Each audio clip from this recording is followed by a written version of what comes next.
Buenas tardes a todos, mi nombre es José Luis Orsín, me encuentro en Corral de Bustos, soy miembro de la Regional Los Urgentes Inrivil de APRESID y bueno, siendo las 15 horas vamos a dar comienzo a este taller denominado Amaranthus, Batalla o Round Perdido a cargo del ingeniero agrónomo Eduardo Cortés.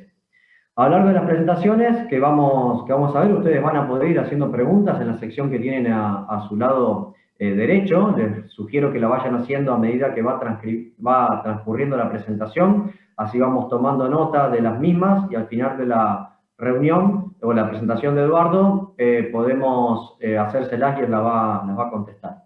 Además, les recuerdo que en el menú superior de la página principal hay una sección llamada Asistentes, en donde podrán buscarlo, en este caso a Eduardo, y también hacerle consultas. Por otro lado, les recuerdo pasar por el espacio de APRESID dentro del hall comercial, donde van a encontrar entrevistas en vivo, también información de los distintos programas que tiene APRESID, así como también contenido exclusivo para los asistentes. También todo lo que tenga que ver con el Congreso lo pueden seguir a través de las redes sociales en el hashtag CongresoAPRESID. A continuación, vamos a dar inicio a la presentación de Eduardo y lo voy a presentar. Eduardo es profesor de Biología, ingeniero agrónomo de la Universidad Nacional de Villa María, es especialista en cultivos extensivos, egresado de la Universidad Nacional de Córdoba. Está cursando un doctorado en Ciencias Agropecuarias en la Universidad Nacional del Litoral, con orientación al manejo de malezas resistentes y tolerantes. Es consultor y asesor externo, desarrollista de productos agroquímicos para herbicidas e insecticidas, y es socio activo de ASACIN, que es la Asociación de Ciencia de las Malezas. Ahora sí, para no perder más tiempo, le damos lugar a la presentación de Eduardo y después lo encontramos para las preguntas. Bienvenidos a todos, mi nombre es Eduardo Cortés, soy ingeniero agrónomo y en el tema de hoy que nos convoca es Amaranthus, batalla o round perdido, consideraciones para su manejo. Desde ya muchas gracias a APRESID por la invitación a disertar aquí en este prestigioso evento. Bueno, obviamente vamos a arrancar por Amaranthus y conocer la biología de Amaranthus. Amaranthus es una dicotiledonia, una maleza anual, que tenemos dos especies aquí de Amaranthus en Argentina, que son Amaranthus palmeri y Amaranthus híbrido, como más conocida. Hay otras especies más, obviamente, pero las que todos conocemos y las que revisten el mayor problema son esas dos.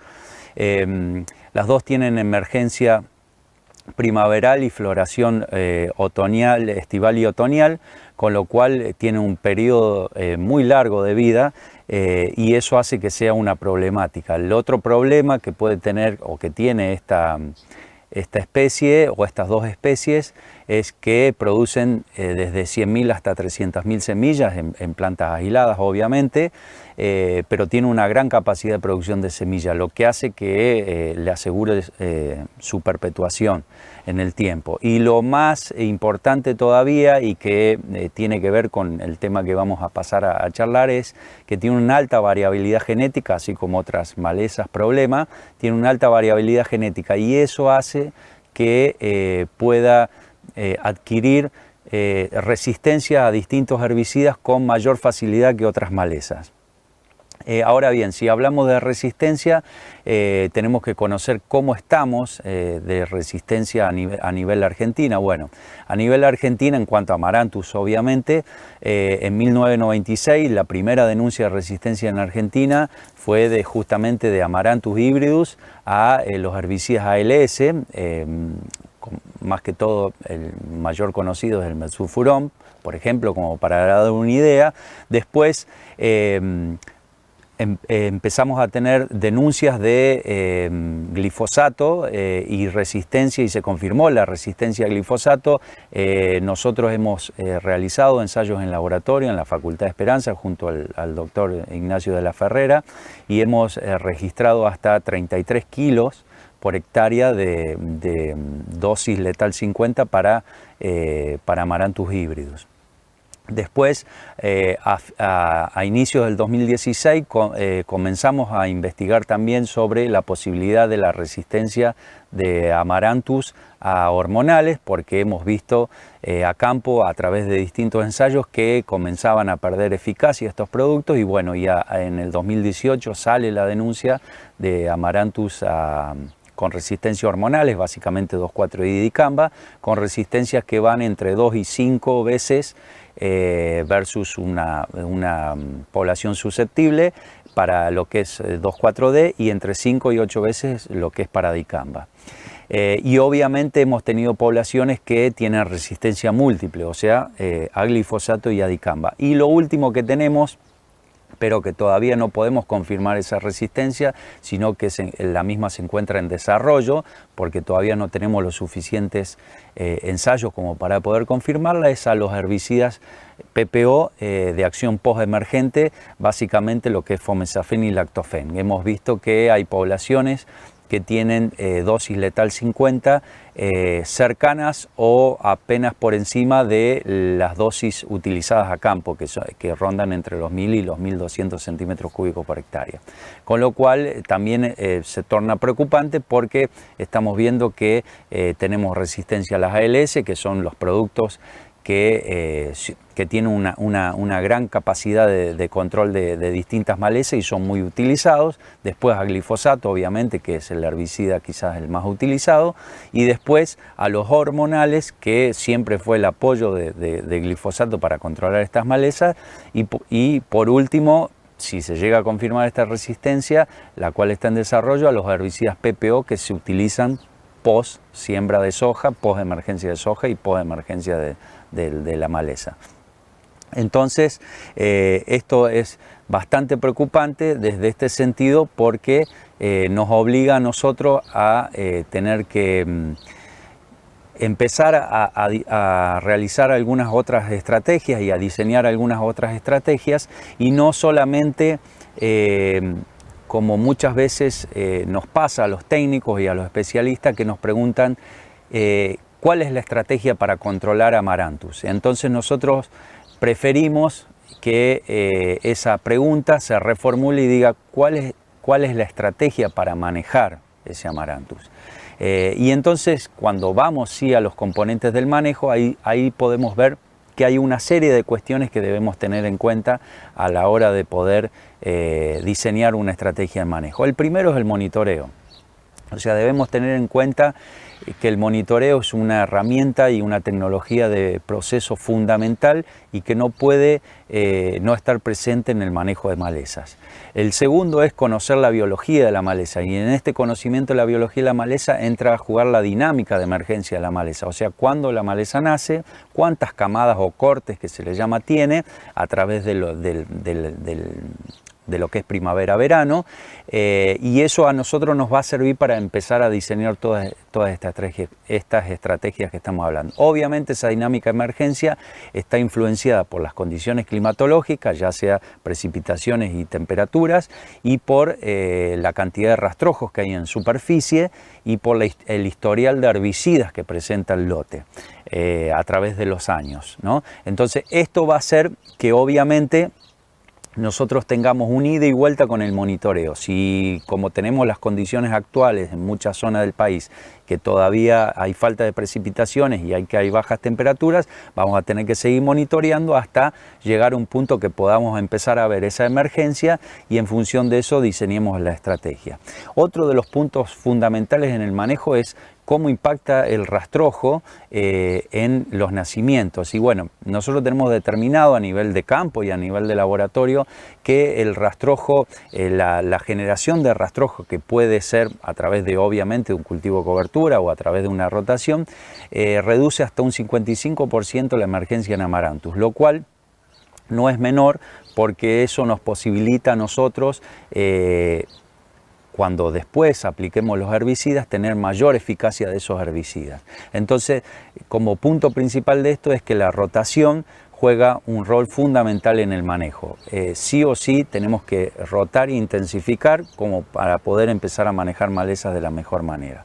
Lo otro que debemos tener presente es cuando implantamos un cultivo, el cultivo debe implantarse de la mejor manera, debemos realizar toda una arquitectura de la siembra para que el cultivo salga de la mejor manera. ¿Por qué? Porque el cultivo compite de por sí con la maleza. Obviamente no es lo suficientemente compite lo suficientemente como otras cuestiones, pero sí es muy importante que esté bien implantado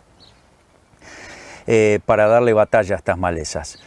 Lo otro que podemos tener en cuenta también es, como mencionábamos recién, es la arquitectura de la planta o de las especies que vayamos a utilizar. Si es soja, si es maíz, tratemos de buscar arquitectura de planta que cierren enseguida. En ensayos en laboratorio que nosotros hemos tenido, hay reducción del número de semillas de Amaranthus en un 30% cuando nosotros sombreamos el Amaranthus y no lo dejamos crecer libremente. Obviamente esa reducción de semillas no alcanza como para poder controlar de por sí el Amaranthus, ¿no? Pero es una reducción importante, digamos, si consideramos lo que después nos puede llegar a quedar en el lote. Amaranthus, como dijimos, que al tener una alta variabilidad genética y una alta capacidad de competencia, puede rearmar su arquitectura y seguir y florecer y fructificar, aún así le hagamos o no competencia. Después ya sí pasamos al tema de los herbicidas. Los herbicidas podemos tener muchos preemergentes, más que todo en el caso de los preemergentes, podemos tener muchos preemergentes de no muchos grupos o mecanismos de acción, pero sí que podemos combinarlos. Por eso lo principal, más allá de elegir el preemergente, si es para maíz o si es para soja o si es para sorgo o si es para algún otro cultivo, lo más importante que eso tenemos que tener en cuenta que el uso se define en función de las malezas acompañantes a Amaranthus. Obviamente Amaranthus será el foco, pero las malezas acompañantes también van a competir con el cultivo, entonces sí o sí también tenemos que tener en cuenta que el herbicida que utilicemos también tiene que tener control sobre la otra maleza, y aparte tenemos que rotar activos. Hablábamos de rotar los activos y hablamos del punto clave de los preemergentes, más allá de lo que comentábamos recién, y justamente un punto clave de los preemergentes es mezclar activos, y mezclar activos obviamente para que tengan más persistencia en el tiempo y puedan controlar a la maleza en un periodo de tiempo más prolongado. Pero más allá de esto de mezclar activos, de rotar activos, es importantísimo también que esos activos los pongamos en distintos momentos. Los momentos es lo que se conoce con el nombre de solapamiento, o sea, es importante que nosotros solapemos un herbicida o una mezcla de herbicidas uno con otro. ¿Por qué? Porque esto también nos va a permitir que la persistencia de estos herbicidas sea mayor en el tiempo. Y eso es importante, y hay muchos ensayos ya, como en el caso que estoy mostrando, a la derecha de Juan Carlos Papa, de Daniel Tuesca, que hablan de que el solapamiento de estos herbicidas siempre repercute en una mayor eficacia de los mismos. Y aparte las mezclas de activos obviamente tiene que ver con la protección de los activos para que la maleza se le haga dificultoso obtener alguna resistencia sobre estos. En cuanto al control químico, ya pasando a los herbicidas postemergentes, tanto lo que se utiliza en barbecho como lo que se utiliza en postemergencia ya del cultivo de soja o de maíz, más allá de elegir el activo, que pueden ser obviamente glifosato, en mezcla con hormonales en el caso de que las poblaciones no sean resistentes, la mezcla de hormonales, glifosato y herbicidas PPO con acción desecante, o PPO en el caso de la postemergencia, en el cultivo de soja, o los HPPD en el caso de maíz. Bueno, hay varios grupos químicos con los que podemos usar, pero lo más importante que nosotros tenemos que tener en cuenta es que la maleza esté en un estado pequeño. En muchos de los ensayos que nosotros realizamos, tanto a laboratorio como a campo, hemos detectado que cuando la maleza sobrepasa los 5 o 6 centímetros, genera tantos puntos de crecimiento que hace que esta maleza en muchos de los casos tienda a rebrotar. Entonces A través del tiempo hemos visto que la maleza hasta los 10 centímetros podemos tener entre 75 y 80% de control promedio, promediando todos los activos utilizados, pero cuando nosotros bajamos ese o aumentamos el tamaño de control, ya nos vamos de 10 a 20 centímetros, la eficacia de esos controles cae a 60%. Entonces es importante tener en cuenta el tamaño de la maleza y la fenología, digamos, porque puede ser que la maleza tenga 10 centímetros, pero tenga 40, 45 días de vida. ¿Por qué? Porque se ha producido un estrés y hizo que esa maleza no crezca. Entonces, eso también tenemos que tener en cuenta a la hora de poder elegir un post. Y por último, y no menos importante, obviamente, es la calidad de aplicación. Los activos elegidos y la calidad de aplicación. Nosotros tenemos que tener una excelente calidad de aplicación porque de nada sirve que nosotros elijamos el mejor activo, la mejor mezcla de activos para aplicar en post de emergencia, ya sea obviamente en barbecho o en post de emergencia del cultivo, y después la aplicación no sea lo más conveniente. Entonces, tengamos en cuenta qué activo utilizamos. Si esos activos son PPO o HPPD, que básicamente tienen mucho más acción de contacto que sistémica, obviamente, nosotros necesitamos sí o sí que la calidad de aplicación sea excelente, como la tarjeta que ustedes ven a la izquierda, donde se pueden identificar muchos puntos de contacto, y no tanto la tarjeta que está a la derecha, donde se identifican puntos de contacto, pero se identifican gotas mucho más grandes, y eso podríamos dejarlo quizás para un herbicida sistémico, si bien la tarjeta no es la mejor, pero podría ser para un herbicida sistémico o algún herbicida que va al suelo. Pero sí o sí, cuando nosotros utilizamos herbicida de contacto, la tarjeta más conveniente es la de la izquierda. Eso es importantísimo. Por último, cuando nosotros multiplicamos todos estos parámetros que nosotros hemos visto de manejo, nosotros podemos tener en todos los casos que hemos visto un 96%, por poner un porcentaje de eficacia altísimo, podemos tener un 96% en todos, en generación de cobertura, en establecimiento de cultivo, en espaciamiento y sombreado, en preemergente, en postemergente, en calidad de aplicación. Pero si eso nosotros lo multiplicamos, vamos a ver que cada vez que nosotros multipliquemos por ese factor, nos va a dar un número menor. Y entonces vamos a llegar con todos estos factores que nosotros tenemos un 78% de efectividad o un 78% de resultado global. Entonces ahí estamos perdiendo eficiencia y eficacia. Y ahí es donde nosotros debemos trabajar. Entonces, para trabajar todos estos temas, nosotros tenemos que armar, como dijimos antes, un manejo de malezas. Y ese manejo de malezas obviamente tiene que ver con una visión de sistema y con integrar todos estos conceptos que nosotros hemos visto. No uno por sobre otro, sino integrar todos estos conceptos que nosotros hemos visto para que le generemos a la maleza distintos escenarios. La maleza no se tiene que acostumbrar nunca a un solo escenario, sino tiene que tener constantemente distintos escenarios para justamente que no se genere ninguna posibilidad de resistencia, que las hay no solamente herbicidas, sino también hay resistencia al arrancado, resistencias al sombreado, hay un montón de resistencia que no solamente tienen que ver con los herbicidas y que pueden desarrollar las malezas. Entonces, tener una visión de sistema, integrar conceptos, integrar tecnología de proceso, integrar tecnologías de insumo, y por sobre todas las cosas planificar. La planificación hace que todo lo que nosotros hemos visto se torne mucho más fácil, dentro de lo complicado que es el manejo de malezas. Entonces, sentémonos a planificar y a partir de la planificación técnico-productor podamos realizar un manejo eficiente de maleza y podamos seguir produciendo de la mejor manera. Gracias.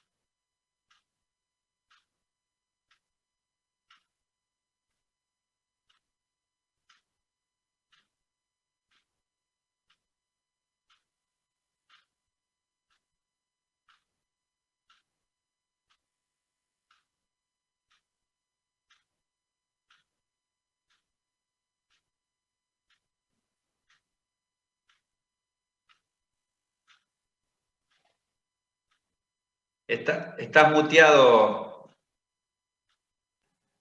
Perdón, estaba Ahora muteado. sí. Lo voy a hacer corto entonces, mil disculpas. Te agradecía por la presentación y bueno, y la primera pregunta la voy a resumir. ¿Qué estrategias propondrías en lotes que tengan una problemática que tenga rama negra y raigras en lo que es el otoño-invierno y luego en el verano o primavera-verano, amaranthus acompañado de gramíneas anuales? Bien, bueno, dependiendo de la estrategia que uno puede ir haciendo a través del tiempo, hoy por hoy todavía las ALS para lo que es preemergencia, de raigras, hoy por hoy las ALS están funcionando. Estoy tratando de armar una estrategia que sea con un costo-beneficio, digamos, de la mejor manera. Podrían llegar a ser alguna ALS en mezcla con alguna triacina. Para el caso estoy pensando de que esa rama negra pueda llegar a tener algún grado de resistencia. Y después yo creo que en el barbecho intermedio deberíamos ver qué es lo que usamos en el barbecho largo. Si en el barbecho intermedio quizá utilizamos una triacina en mezcla con una LS o directamente una LS, en el barbecho intermedio podemos utilizar una triacina. Puede ser en mezcla con un HPPD como clomazone, que es un muy buen herbicida para el control de tanto de quinofloa como de leucine, y un poquito menor medida de cloris. Y si no, por ahí podemos utilizar flumioxacin, dependiendo obviamente cuántos días nosotros tenemos entre el barbecho intermedio y el barbecho corto. Y ya en el barbecho corto, dependiendo de lo que venimos utilizando, por eso para ir un poco rotando los activos, dependiendo de lo que venimos utilizando, podemos utilizar, si no hicimos un PPO en el barbecho intermedio, utilizar un PPO, y si no, podemos utilizar piroxasulfone, que también es un herbicida que tiene muy buen control sobre gramínea y sobre colorado, siempre buscando la dosis de equilibrio. Pero bueno, eso sería un poco el armado. Quizás por ahí no es fácil responderlo en 2 minutos, pero la idea de esto, como yo comentaba en el video, la idea de esto es tratar de rotar activos. Es imposible no repetir activos de un año para otro, ¿no? Es imposible no repetir por lo menos los mecanismos de acción, estoy hablando. Pero sí, dentro de una campaña, si nosotros planificamos, sí es posible hacer esto. Por eso digo, si uno utiliza una LS, tratar de que en el largo, tratar que en el intermedio no la use, y en el corto no utilice una triacina, ¿no? En el caso de que si utiliza una triacina, digo por metribuzin, por ahí muchas veces puede pasar, no utilizarlo en el corto, y sí ya utilizar un inhibidor de ácido graso de cadena larga como el piroxasulfone. Bien. Edu, hablaste de calidad de aplicación. ¿Es recomendable el uso de aceites para el control específico de esta especie? ¿Y cuánto influye la dureza del agua? A ver, la dureza del agua no tiene nada que ver con la utilización de aceite. La dureza del agua se corregirá desde otro tema, digamos, porque la dureza del agua tiene que ver con los carbonatos de calcio y de magnesio, básicamente. Si vamos a la utilización de aceite, siempre que nosotros utilicemos aceite, eso ya lo tenemos bien medido, redunda en la eficacia del producto. Lo que pasa es que si vos lo haces post-emergencia del cultivo de soja y post-emergencia de la maleza, obviamente, sobre el cultivo tenés una fitotoxicidad un poco mayor que si no lo harías con un aceite y solamente lo harías con un coadyuvante. Entonces, yo creo que uno tiene que ahí medir entre si quiere ver un mejor control y no darle tanta importancia a tener un poco más de fitotoxicidad, o si al revés, no quiere ver fitotoxicidad y se convence solamente con un control de un 40 o un 50%. Es marcado que es marcado, como yo explicaba en el video, que la diferencia de tamaño, cuando vos te pasás los 5 o 6 centímetros, se marca muchísimo la eficacia de los controles. Y también después, eso como primera medida. Y después como segunda medida, generalmente, y en todos los ensayos nos da así, Fomesafen tiene, digo si pongo Fomesafen y Lactofen, Fomesafen tiene menor fitotoxicidad que lo que tiene el Lactofen. Y si manejamos las dosis puede incrementarse eso. Eso es en soja. Y después en lo que es maíz es mucho más sencillo porque los HPPD en mezcla con triacinas, tenbotrione, tolpiralate, mesotrione, todo ello, digamos, funciona muy bien para el control de Amaranthus. Se mezcla con atracina, funciona muy bien para el control de Amaranthus y nosotros hemos hecho algunos ensayos en laboratorio y sí, quizás por ahí en maíz con los HPPD podés tener un poquito más de hándicap sobre el tamaño de maleza que si lo tenés en soja, digamos, ¿no? Con los PPO. Edu, ¿qué tan resistente es el Amaranthus al sombreado del cultivo? ¿Es recomendable hacer un estrechamiento entre surcos para su control? Bueno, eso es muy buena pregunta, pero esa pregunta siempre tiene el depende adelante. ¿Y por qué digo tiene el depende adelante? Porque justamente hay lugares donde estrechar los surcos puede repercutir en una merma del rendimiento. Yo creo que esto tiene que tener, como yo lo digo siempre, tenemos que tratar de hacer las cosas con criterio. Entonces yo no me voy a inmolar y decirte a vos que se reduce el 30 al 40% de producción de semilla de Amaranthus y vos perdés 7, 8, 10 quintales porque me estrechaste los surcos. Entonces eso me parece que tiene que quedar claro. Si en tu zona la cantidad de agua da como, y el grupo de madurez que vos sembrás y la fecha de siembra que vos haces da como para achicar surco, perfecto, eso sí o sí tiene impacto sobre el Amaranthus, no solo impacto en no dejarlo nacer por la competencia, sino también tiene mucho impacto, y lo veíamos ahí, en la menor producción de semillas. Entonces, si es así y vos lo podés hacer y logísticamente lo podés hacer, está perfecto. Si no, yo no buscaría otras herramientas. Por eso yo lo que decía es, manejarlo tiene que ver con el que uno pueda convivir y combinar esas cosas. No una sí, la otra no, digamos, tiene que ver con eso. Perfecto. ¿Cuánto influye el banco de semilla en la emergencia del yuyo colorado? ¿Qué viabilidad tienen sus semillas? Bueno, el banco de semilla influye muchísimo porque el banco de semilla es la memoria evolutiva de la maleza, digamos, ¿no? La viabilidad de Amaranthus de la mayoría de las semillas con las que nosotros nos peleamos a diario, digamos, tienen entre 7 y 8 años de viabilidad. Esa viabilidad tiene mucho que ver con 2 o 3 cuestiones. Uno, con la competencia que nosotros le hagamos con el sombreo y con la profundización de esa semilla en el suelo.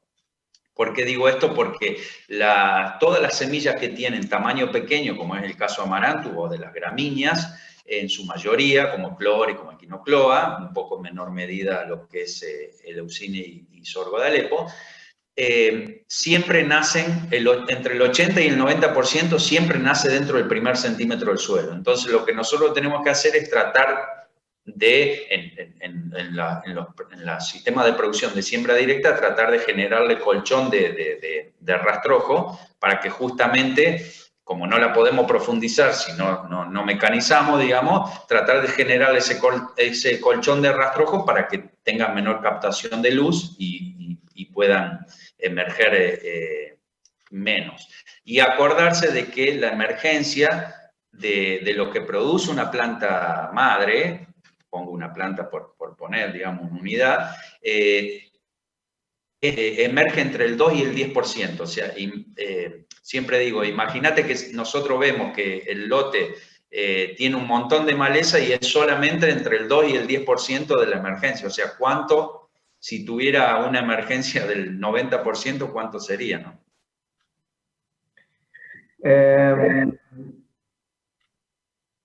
Acá hay dos preguntas en una. Voy a ir con una y te voy a unir las otras dos. Las voy a ir pensando. ¿Cómo recomendás la estrategia de aplicación cuando tengo un lote con plántulas y plantas más grandes de amarantus? Bueno, en realidad, vamos a empezar por atrás. Si vos tenés plántulas más grandes, plantas, por decir de 10, 15 centímetros, y tenés plántulas, es porque no estuviste haciendo seguramente el barbecho intermedio, porque seguramente esas plantas que están más grandes te nacieron hace 25 o 30 días. Pasando eso, digamos, los mejores controles se logran en mezcla con glifosato 2,4-D PPO. Esos son los mejores controles que podemos esperar. Asimismo, sin recurrir al doble golpe, estoy hablando. Asimismo, muchas veces cuando los tamaños pasan los 15 centímetros, hay rebrotes. Entonces, dependiendo de las condiciones con que uno vaya a hacer esa aplicación, si las condiciones son muy buenas, podemos tener una eficacia X, de muy buena a excelente, y si las condiciones son regulares a malas porque hay un estrés, porque hace 20, 25 días que no llueve y hay temperaturas altas, quizás tengamos eficacias que ronden el 50 al 60%. Entonces, eso me va a marcar muchísimo qué estrategia voy a utilizar yo. Entonces, muchas veces, dependiendo de cuán cerca yo estoy de mi siembra, digamos, quizás hago glifosato 2,4-D y un PPO, y después espero 10, 15 días si puedo sembrar, y después hago una aplicación con el residual, digamos. Más o menos esa sería la idea como para poder, digamos, como para poder ocupar los dos tamaños de maleza. Edu, te voy a sacar de vamos a ir a girasol para que te vayas orientando un poco. Pensando en que tenés rama negra y crucíferas, y vas a girasol que tenés amaranto. ¿Cómo ves, acá uno o dos preguntas, cómo ves la mezcla de sulfentrazone más fluorocloridona más prometrina? Dosis de cada uno para suelos franco-limosos.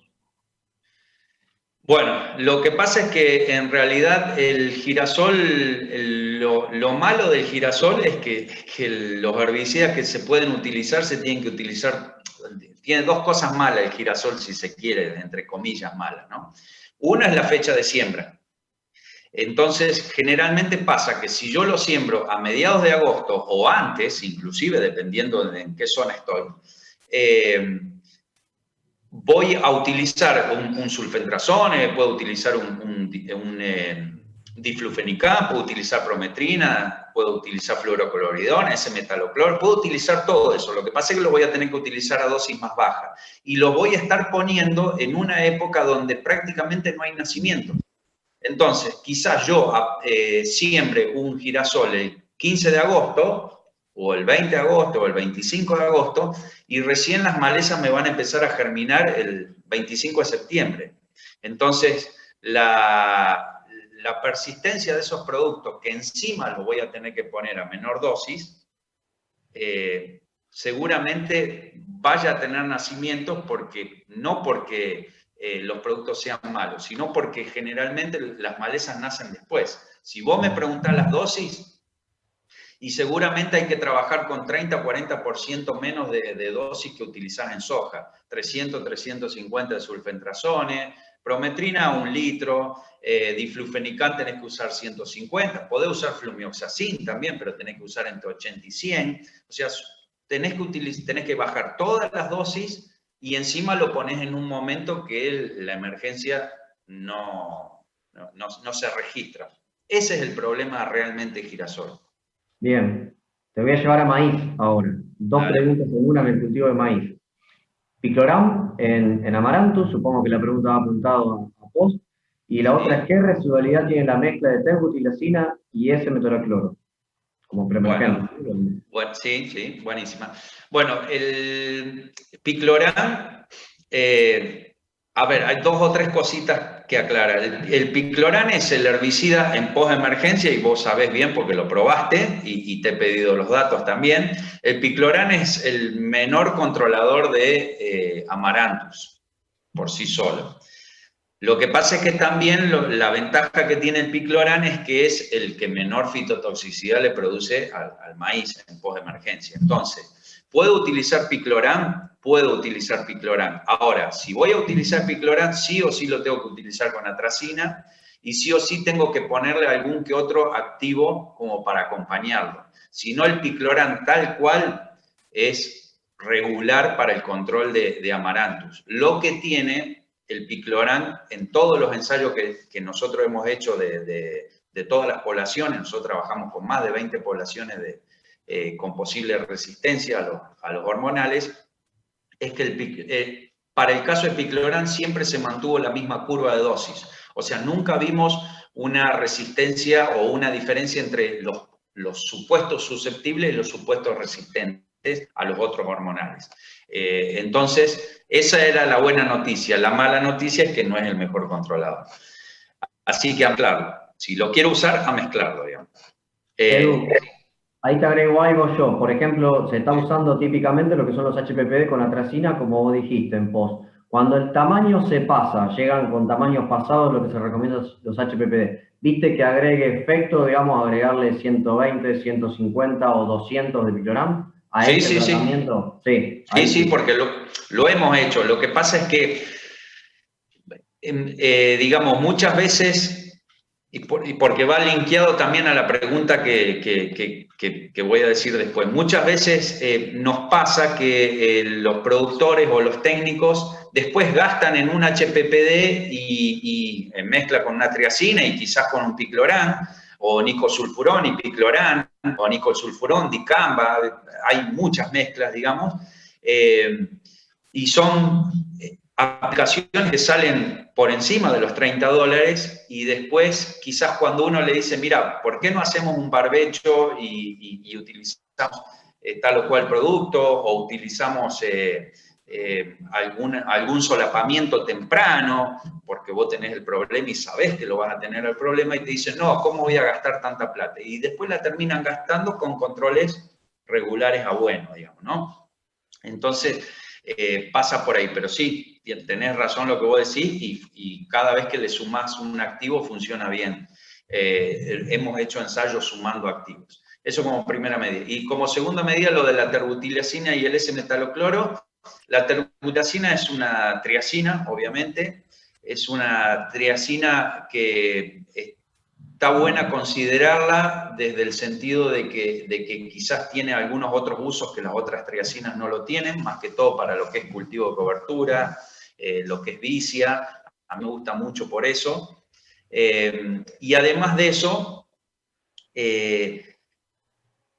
a diferencia de la atracina, tiene una mayor persistencia en el suelo, más que todo cuando las condiciones no son son quizás un poco más restrictivas en lo que es precipitaciones, tiene un mejor comportamiento y aparte se comporta mejor que una atracina en el complejo de gramíneas. Entonces lo veo como un buen producto, pero es un producto que quizás a lo mejor yo, en mi interés por los cultivos de cobertura y por generar todo el tema de los puentes verdes, me gusta ponerlo más, digamos, en los cultivos invernales o de cobertura, ¿no? Edu, y el tema, ya que estamos en maíz y agregándolos a los HPPD, ¿viste que el glifo agregue efectos a los HPPD? Digamos, y la otra, ¿agregarías glifo o agregarías piclorán, por ejemplo, en ese tamaño pasado? Más allá de que sea resistente, digamos. Perfecto, buenísima la pregunta. Sí, hay dos o tres consideraciones. Siempre que la maleza, aunque la maleza sea resistente a glifosato, siempre el agregado de glifosato aporta control, siempre. ¿Por qué? Porque es claro que vos, a excepción de que lo conozcas y lo sepas muy bien, no tenés el 100% de las plantas con una susceptibilidad muy baja al glifosato. Siempre vas a tener individuos dentro de tu población que van a tener mayor sensibilidad al glifo. Entonces, sobre esos individuos va a mejorar el control. Siempre pasa eso, lo vemos en gramíneas resistentes y lo vemos en amaranto, o inclusive lo vemos en rama negra también. Así que mi consejo es que lo sumemos, más allá de que pueda haber alguna otra maleza que también surte efecto, sumarle el glifosato. Y después, como medida del piclorán y el glifosato, y si uno los pusiera solos en un ensayo, y los controles serían más o menos lo mismo, digamos. Porque son controles de 30, 40%, digamos, solos, ¿no? Estoy hablando siempre solos. Sí. Pero bueno, eso depende mucho qué maleza tengas vos aparte del amaranthus. Edu, te llevo a algo más concreto de principios activos PPO. En teoría, sulfentrazona y flumioxacin se desempeñan iguales, sea lluvioso o no, en cuanto a residualidad final. Pero ¿cuál necesita menos milímetros para activarse? Bueno, a ver, eso... ¿Te puedo agregar algo más? ¿Cómo lo ves vos en general el tema con el tema de cultivos de servicio? A la incorporación, digamos, de los preemergentes en general, porque se empieza a meter ese ruido también, ¿no? En los cultivos de servicio, que estamos metiendo 5 o 6 mil kilos más de materia seca, además de lo que traemos. Bueno, hay dos o tres cuestiones ahí. Son experiencias personales y no es la verdad revelada, digamos, pero en todos los ensayos que yo he hecho y en todas las zonas de producción que yo he trabajado, generalmente no con mucho porcentaje de arena, no he visto esas diferencias. La verdad que el año pasado que fue llovedor, el anteaño pasado que fue también llovedor, no hemos visto prácticamente esas diferencias. Sí, quizás tenés un poco, diría que un 5% más de control superior con sulfentrazona que con flumioxacin, siempre poniéndolo solo, ¿no? Siempre poniéndolo solo. Que es muy difícil quizás de ver, puede ser una semana, si uno contaría las plantas. Cuando uno le agrega el acompañante, que puede ser ese metalocloro, que puede ser, no sé, piroxasulfone, que puede ser algún otro herbicida, prácticamente esas diferencias desaparecen. Entonces yo no le doy mucha importancia a eso. Yo no le doy mucha importancia a eso. Quizás le doy más importancia a solapar y a ver cómo los puedo rotar a esos activos. Pero no me meto en esa discusión porque la verdad que no me interesa, digamos. Pero eso es como primera medida. Y como segunda medida, lo de los rastrojos, nosotros ya venimos del 2016 probando herbicidas en rastrojo, con diferentes cantidades de rastrojo. Y siempre que nosotros tengamos lluvias entre 10 y 20 milímetros, porque lo hemos probado con varias precipitaciones, nos quedamos con 20 como para estandarizar, pero siempre que nosotros tengamos esas precipitaciones, prácticamente no tenemos retención en rastrojo. Si uno se pone fino, hay algún grado de retención versus un suelo que está desnudo, hay algún grado de retención, pero ese rastrojo por medio de un cultivo de cobertura o por medio de una rotación balanceada, te lo compensa justamente por lo que venimos hablando anteriormente, que la cantidad de rastrojo influye sobre los nacimientos. O sea que yo no tendría miedo en aplicar herbicidas preemergentes cuando tengo cantidad de rastrojo, obviamente si el rastrojo está muerto, no tendría ningún miedo, digamos, siempre que llueva, obviamente, y se incorpore. Edu, lamentablemente nos quedamos sin tiempo porque tenemos que pasar a la próxima presentación en la sala. Como siempre, la claridad tuya durante la presentación y también en las respuestas con la practicidad que tenés para hacerlo. Así que agradecido de haber contado con vos otra vez en el Congreso como siempre y bueno, espero que lo estés disfrutando como nosotros. Así que te agradecemos. Por supuesto, y gracias a vos, José, por todo. Sabés que trabajamos juntos y todo lo que yo vengo diciendo también es parte tuya porque laburamos juntos y así que es trabajo de todos. No, esto no es de uno solo, es en equipo. Así que bueno, gracias a todos. Edu, por favor, a los asistentes, gracias por haber participado, gracias por las preguntas y los invitamos a seguir participando del Congreso. Saludos a todos.